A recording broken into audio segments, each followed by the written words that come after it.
It's probably about time I talked about front squatting since this YouTube series, this playlist is called Front Squat 101. I've kind of gotten away from my roots, I guess, when I started this channel. I used to mostly talk about the things I was learning in fitness, but then I realized I have a platform and I guess I have a means of communicating deeper sentimental things that are more important to me. But every once in a while, I come back to explain fitness concepts that maybe people need help understanding. So today, I want to talk about the front squat, what I've learned from doing it, and how I think it will help most of everyone who does it. So the first thing I want to address is the fact that biomechanically, all humans have like mostly the same biomechanics, but there is slight variance in the fact that we have different lengths in our limbs and different alignments in our joints sometimes, or like different width. Like for example, like wider hips and narrower hips will whichever one you have will influence how wide you go in your stance, how deep you go in your squat, whatever. I think everyone has the capability to go ATG, which is like they call it ass to grass, but that's like the deepest range of motion for squat mobility. Everyone has that capability. The thing that holds most people back from doing that is the fact that they put too much weight on the bar and therefore they overload the weak. There's smaller muscles in your hips and and stuff like that that help.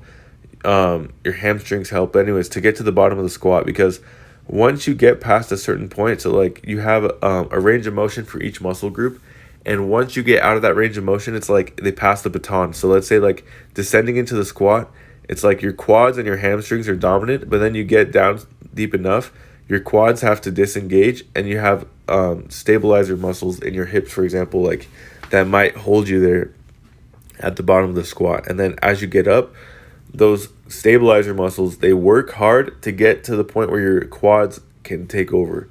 Your hamstrings mostly act as a suspension for you as you descend into the squat. And then you get high enough, and then your back muscles take over, and then you stand up and finish the movement. So that's how I picture biomechanics working. And I think it's important to recognize how in the front squat, you're using more of your biomechanics than in the back squat, in my opinion. So you're using almost all the same muscles as the back squat, and then you're also additionally extending your elbows. So you'll see this. This is the second exercise I did after the overhead press. I went into front squats, and you'll see how. So you keep your elbows up and you keep your elbows elevated in a straight line from your shoulders. What this does is it allows you to have the bar securely placed on your front delts, on your shoulders in front of you. So you see here, right, with the elbows extended. One thing you'll notice by doing this is that the longer you keep your elbows up there and the harder they work, then your lats get engaged, because from your triceps to connect to your shoulders, which connect to your back, and all of those, when you have your elbows lifted, are engaged in the singular movement, singular motion or I guess the singular task of keeping the bar in place. I don't think there's a more functional movement than the front squat. I feel like whether it's like moving furniture or like lifting things, when it comes to just pure strength and power, like those strongman events where they have to carry like a ginormous boulder, that is exactly what the front squat is replicating. Although it's not the same, because with the bar, it's like a bar is the most efficient. I don't know what to call it, where the weight is equally distributed. There's no better way to lift weight than with a bar as far as efficiency. It allows you to place strain on your body, but in the most precise way, so it's controlled.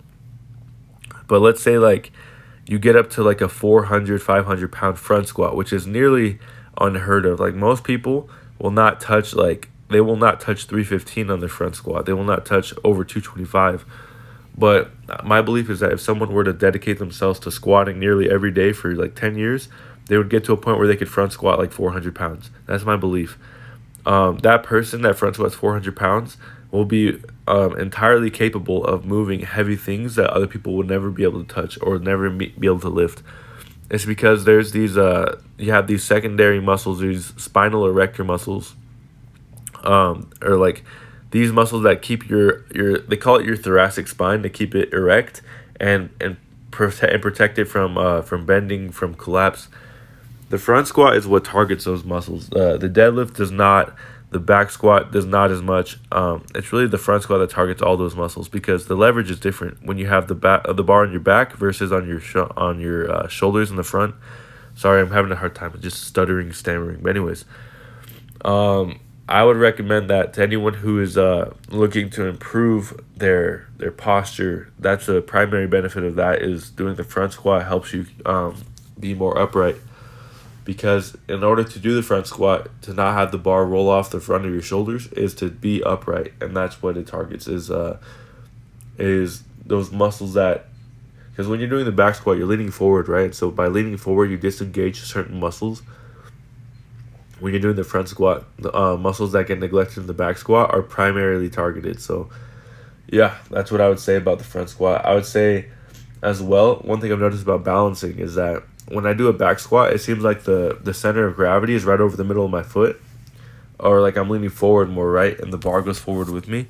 When you're doing a front squat, you have to be more upright. I feel like it helps as far as biomechanics almost like to sit on your heels, but to be a little bit more further back as far as your center of gravity. And so after the front squat, I went into some more bench press, which I do at least once a week now, which normally I would hope to do it like twice a week. But I don't know if I talked about this already, but basically the fact that I'm not eating enough to warrant doing like heavy lifts for all three, for bench press, for deadlift, and squat.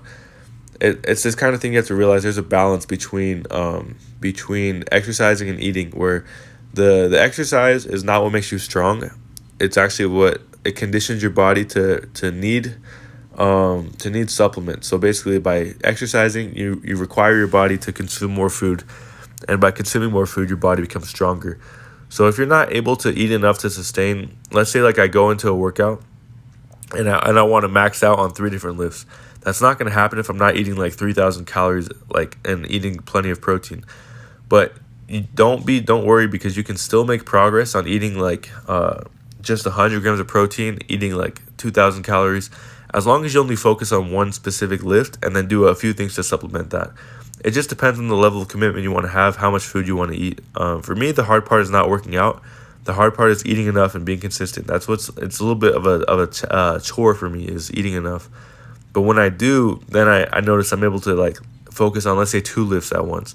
The thing is that it's hard for your body. It's very expensive to build muscle and to improve the tissues, the ligaments, all those things, to improve those improve those what's the word? But basically, by upgrading those tissues, it costs a lot for your body. It's very expensive, and so you have to be eating a lot to maintain that growth. So if you're not ready to eat over 3,000 calories a day, then I wouldn't recommend going all out on all 3 or 4 of the lifts you want to work on. Just focus on 1 or 2, and progress will be a little bit slower, but it'll still be the same, and you'll get there eventually. But yeah, that's all I got to say. I'm sure I'll have more thoughts on the front squat in the future, but that's just, I wanted to get this out so people who are actually watching me for fitness content and advice can get that. So, I'm about to go work out right now. I'll see you guys later.